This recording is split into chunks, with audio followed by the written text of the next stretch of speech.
Boa noite, pessoal, tudo bom?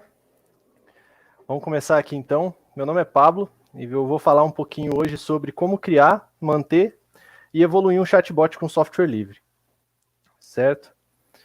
Então vamos lá.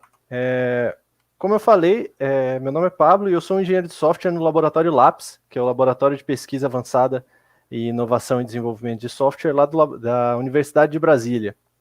Então a gente tem trabalhado com chatbots dentro do laboratório por algum tempo e eu vou compartilhar aqui um pouquinho da nossa experiência sobre criação de chatbots e mostrar um pouquinho para vocês do que é possível fazer e como começar, né, nessa área de chatbots. Então, primeiro, o que é um chatbot, né? São esses assistentes virtuais que a gente utiliza para automatizar tarefas, receber um usuário e responder algumas perguntas, ou até mesmo executar tarefas, né? A Thaís, esse chatbot aí que eu estou mostrando, é um projeto lá do laboratório que a gente fez uma assistente para responder algumas perguntas e esclarecer sobre a Lei de Incentivo à Cultura da Secretaria de Cultura. Mas as aplicações hoje de chatbots, elas são bem variadas. Então, dentro da universidade também a gente desenvolveu esse outro exemplo, que é um chatbot para tirar dúvidas, né, e responder sobre o clima, né? Essa é a Gaia. E uma outra que foi desenvolvida chamada Aix, que era um chatbot com o intuito de ajudar as pessoas a programarem Python, então ensinar Python, guiar o aluno durante dúvidas e durante um curso de Python. Então os chatbots eles têm funcionalidades bem diversas, né, desde um FAQ até um serviço mais complexo, né, um entendimento mais complexo aí do usuário. Então como é que funciona um chatbot? As pessoas conhecem muito aquele chatbot comum de um fluxo conhecido determinado, né? Por exemplo, digite 1 para tal coisa, digite 2 para outra tarefa. E por último, se você digita alguma coisa que ele faz o fallback, né? Que é o termo técnico para aquele, sei lá, que ele fala, desculpa, não entendi a sua pergunta. Você pode repetir de alguma outra forma, você pode digitar de outra forma, que é o clássico problema aí que as pessoas se sentem muito incomodadas ao conversar com um robô, né? Que é você não ser entendido. A estratégia hoje que a gente tem utilizado para chatbots é parecida com essa, tem uma estrutura parecida, mas hoje a gente tem a grande capacidade de decisão utilizando redes neurais. Então, a gente tem os fluxos conhecidos, que são exemplos de conversa que um chatbot vai receber, e ele vai utilizar, então, um processo matemático e estatístico ali por trás, como uma rede neural, para decidir, por exemplo, se ele vai responder o usuário de uma forma ou de outra, antes de trazer uma decisão de desculpa, eu não sei falar sobre isso. Então vamos lá. Quais são as ferramentas hoje para a construção de chatbot, né? As principais ferramentas são famosas, têm os nomes grandes, né? Como o Dialogflow, né? Que tem aí da Google. Então o Dialogflow hoje é um dos grandes do mercado. A outra é o IBM Watson. Então é um outro grande.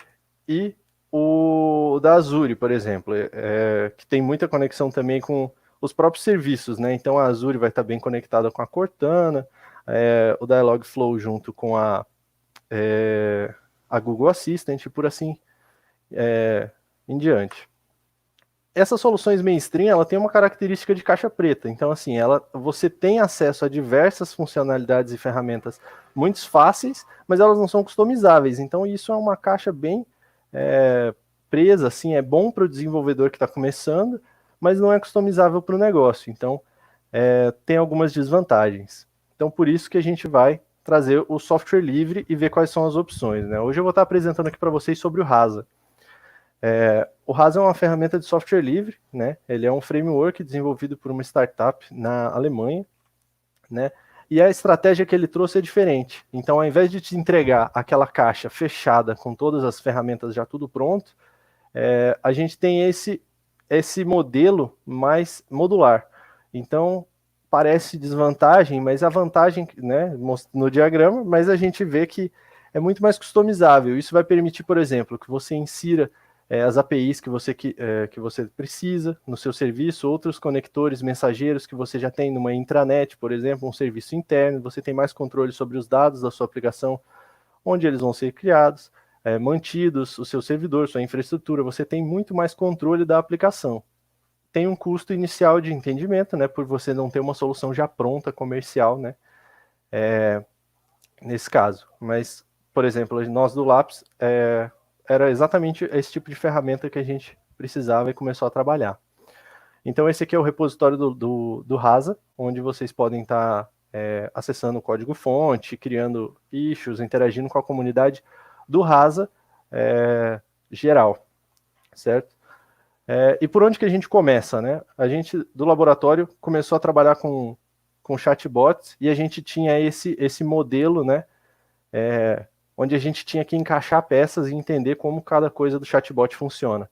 Então a gente começou com o chatbot da Thaís. Então, percebendo as necessidades da Thaís e criando esse chatbot para FAQ, para responder dúvidas sobre a lei de incentivo à cultura, a gente percebeu que dava para aproveitar esse conhecimento todo e criar um modelo mais simples para as pessoas desenvolverem chatbots e abstrair isso. Então a gente criou esse template já com algumas funcionalidades básicas para quem está querendo começar a criar chatbots de FAQ ou até mais avançados. Então, o projeto da Thaís levou a gente para esse boilerplate. Então, o boilerplate nada mais é do que um lugar, é um código base para você utilizar na hora de começar um projeto. E ele já vai ter algumas integrações, ferramentas de texto e tudo mais para te auxiliar no desenvolvimento de chatbot. Além da documentação, que a gente utilizou uma documentação brasileira, então a gente está bem focado na comunidade brasileira aqui dentro do PTBR Boilerplate, certo? E como é que a gente usa? Então, como é que eu começo a criar meus chatbots, né?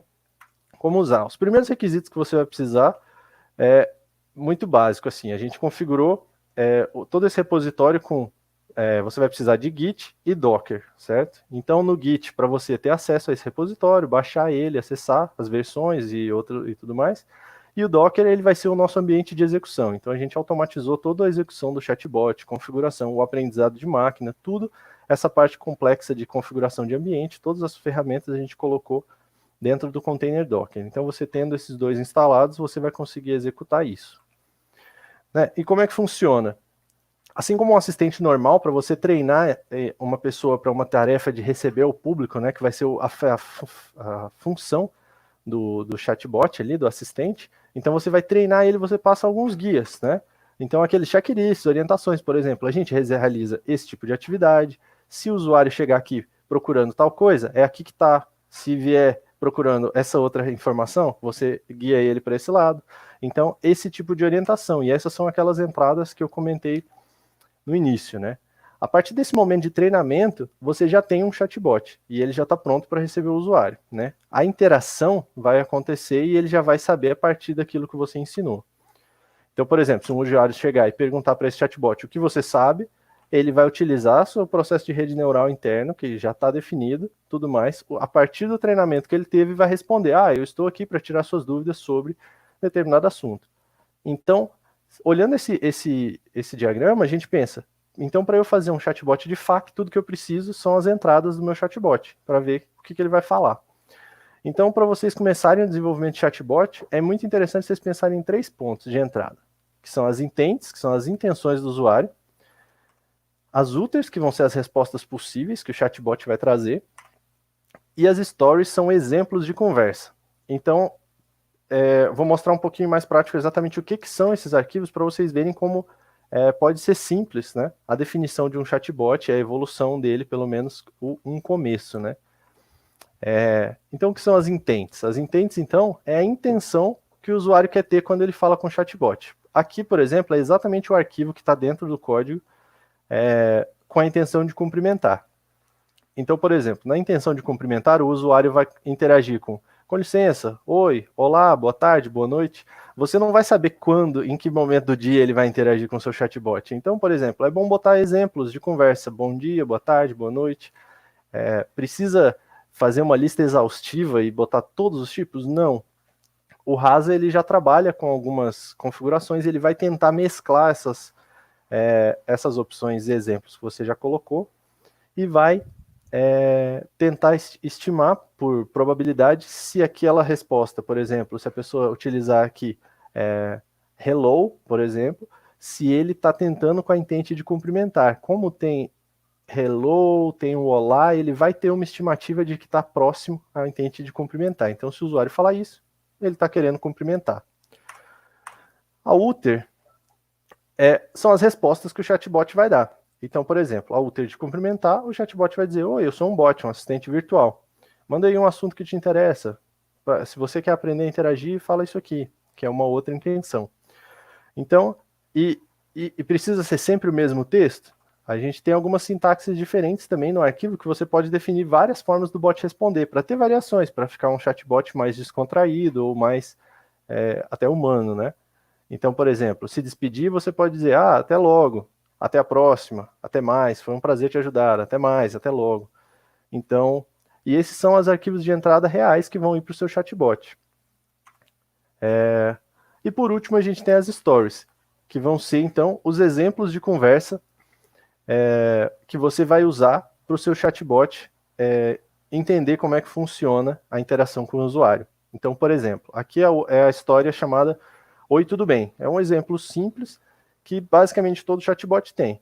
O asterisco significa a intenção e o tracinho a uter. Então, se o usuário vier com a intenção de cumprimentar, o chatbot vai responder com a uter de cumprimentar. Logo depois disso, provavelmente o usuário vai responder, vai vir com a uter de tudo bem. Oi bot, tudo bem com você? E o chatbot vai responder com a uter de tudo bem, que também foi definida. Então, no fim, as entradas para um chatbot, para um treinamento de machine learning do chatbot, você precisa de basicamente 3 arquivos. 2 são Markdown e o YML também, que é uma sintaxe bem tranquila para trabalhar. Então, permite que você traga pessoas não necessariamente técnicas para trabalhar com o seu chatbot. Você pode ter uma pessoa responsável pela interação com o bot, pela forma como ele vai interagir, pela personalidade desse bot. Então, vou mostrar um pouquinho aqui como é que usa esse boilerplate a partir daquelas entradas, né? A gente sabe que os comandos que a gente utiliza dentro de um sistema Docker podem ficar complexos, dentro do machine learning pode ficar complexo, então a gente criou um esquema com o Makefile dentro daquele projeto. O Makefile, ele permite que a gente escreva várias tarefas e dê um nome para elas. Então a gente criou esse comando chamado firstrun, que vai ser a primeira coisa que você vai executar no repositório. Ele vai configurar o seu ambiente, numa forma que você vai ver vários comandos malucos sendo executados, mas é puramente configuração das dependências do projeto, né? E ele vai configurar esse chatbot e vai executar de cara um chatbotzinho para você com o texto básico, por exemplo, cumprimentando, despedindo, e algumas interações básicas que a gente deixou lá no repositório para vocês testarem. Então, por exemplo, esse aqui é a página que você vai ver se executar aquele comando. Então, seja bem-vindo ao boilerplate e tem a bolinha ali no canto. Você clicando lá, você vai ver esse seu chatbot. E ele já vai estar ali pronto para você interagir e testar. Então, oi, eu sou um chatbot. É exatamente aquela mensagem, né, a uter de cumprimentar, que a gente definiu naquele arquivo. Então, isso permite uma customização bem legal. Mas, tá bom, eu rodei esse chatbot aqui, eu quero começar a fazer o meu próprio. Por onde eu começo? Então, a primeira coisa é criar uma nova intent. Então, por exemplo, eu vou criar uma nova intent para esse chatbot saber falar sobre a Campus Party. Então, vou criar uma nova intenção. O usuário quer saber se o chatbot sabe falar sobre Campus Party. Então, eu botei alguns exemplos. Você é campuseiro? Campuseiro? Campuseiro? Campuseiro? Você é da campus? Você gosta de campus? Já foi na campus? Campus digital. Dá para ser campuseiro digital? A partir do momento que você definiu quais são as intents,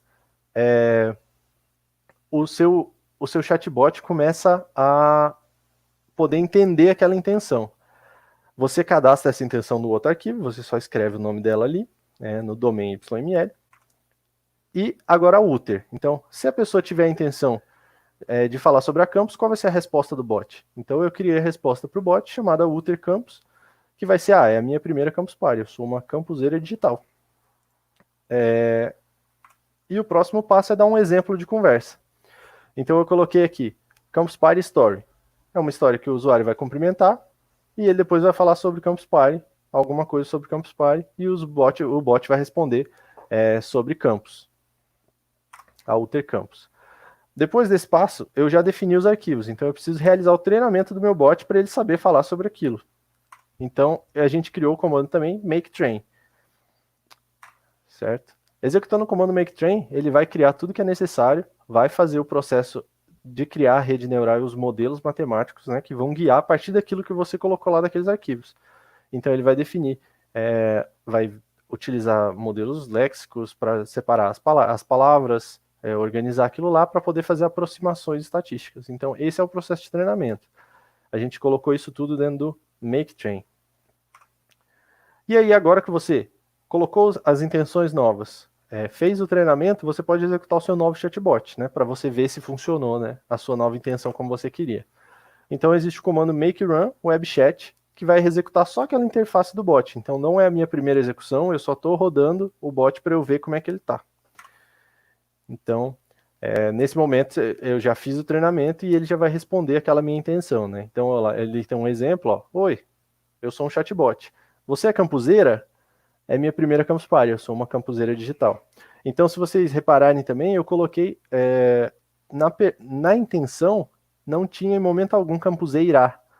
Mas você vê que mesmo eu colocando, né, já que o chatbot é a Thaís, eu chamei, você é campuseirá? E ela entendeu, com a estatística, ela aproximou isso lá e falou, ah, tá, deve ser, ele está com a intenção de falar sobre Campus Party.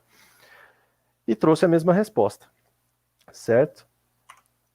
Então, o que é interessante do desenvolvimento de chatbot? Porque não necessariamente a gente precisa ser técnico, ser desenvolvedor. O time de desenvolvimento de chatbot, ele é extremamente diverso. Então, é importante você ter pessoas que vão estar falando do domínio do chatbot, pessoas do marketing ou né? É um time multidisciplinar para construir esse chatbot com um domínio legal. Durante o nosso desenvolvimento dentro do Labs, a gente tinha até um papel de roteirista de chatbot, né, que a gente definiu, que foi muito interessante, uma experiência legal. Enquanto nós, como desenvolvedores, estava, por exemplo, conectando esse chatbot com o Telegram, a gente tinha uma pessoa no papel de definir a personalidade do chatbot, quais eram as respostas, se é um chatbot simpático, se é um chatbot mais agressivo, se é um chatbot defensivo, né? Que tipo de interação sua equipe vai querer do chatbot? É para resolver um FAQ? Vocês estão tendo um problema de interação do usuário?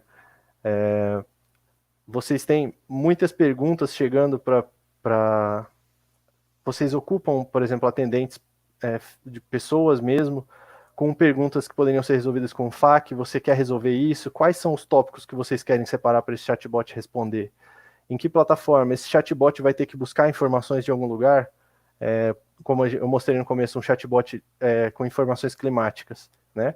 Então, de onde vão vir esses dados? Que a gente tem acesso a esses dados? Como são feitas requisições para esses dados?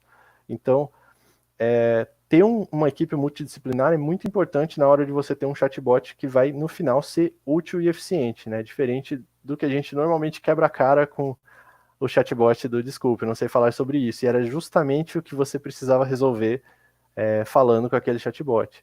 Então é importante ter esse tipo de equipe. Não é um desenvolvimento puramente técnico, né? Uma ferramenta muito técnica. Então, por exemplo, como é que você vai evoluir esse seu chatbot, né, e trazer isso? Uma coisa que você pode fazer é analisar os dados que estão sendo ali obtidos durante as conversas, né? Então, por exemplo, junto com o Boilerplate, a gente já tem integrado ferramentas de Elasticsearch e o Kibana. Isso é para você poder analisar os dados que estão vindo do seu chatbot e evoluir ele. Eu não vou mostrar aqui as configurações, mas a gente tem a documentação disso, como é que usa. Eu vou mostrar aqui o da Thaís como exemplo, que já tem bastantes dados alimentados, né, para vocês terem uma ideia de como isso pode ficar.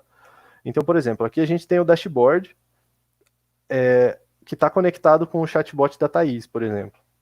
Esses dados não estão nada atualizados, mas aqui, por exemplo, a gente consegue saber quantos usuários por dia interagiram com aquele chatbot, quantos usuários por semana, quantas mensagens em média ela recebe por semana, né? Essas vírgulas é justamente por esses valores de média, né? 203,6 usuários, 1.200 mensagens e pouquinho. Então o usuário normalmente faz uma média de 5 perguntas, e assim você vai conseguir entender quais são as intenções que estão sendo mais utilizadas, e começar a entender o que as pessoas estão perguntando para o seu chatbot, por exemplo. Aqui ó, a gente consegue ver as pessoas, as intentes recebidas, por exemplo, como que eu inscrevo um projeto, como faço para captar recursos. Então você consegue entender esses dados e ir se apropriando disso para realimentar o seu chatbot. Então, ter uma equipe que analisa os dados e entende isso e realimenta no processo é muito importante e pode transformar o seu chatbot numa coisa muito mais madura, né? Certo? Caso vocês queiram entrar nesse desenvolvimento, a gente tem algumas comunidades. Tem o canal do Lápis no YouTube, com algumas documentações que a gente fez sobre criação de chatbots, alguns vídeos maiores. Tem a página do Chatbot Brasília também, no Facebook. E o mais movimentado de todos é o nosso grupo do Telegram, que essa foto de 100 membros, mas eu acho que a gente já está com quase 300. Onde a gente está sempre interagindo, tirando dúvidas. Então tem gente que nem usa o nosso boilerplate lá, mas tem conhecimento sobre Rasa e tira dúvida, usa ambientes diferentes, usa, por exemplo, não usa Kibana, usa outra ferramenta para gráficos e dashboards, integração com WhatsApp, com Facebook. Às vezes no nosso boilerplate não tem essa integração, mas lá tem. Então, se vocês quiserem estar entrando em contato, entrar na comunidade, a gente está sempre lá para dar um apoio, certo? Muito obrigado. É isso aí que eu tinha. Se quiserem mandar mensagem, mandem e-mail para o Lápis, e-mail para mim, entrem no grupo do Telegram e no GitHub do projeto, certo? Muitíssimo obrigado.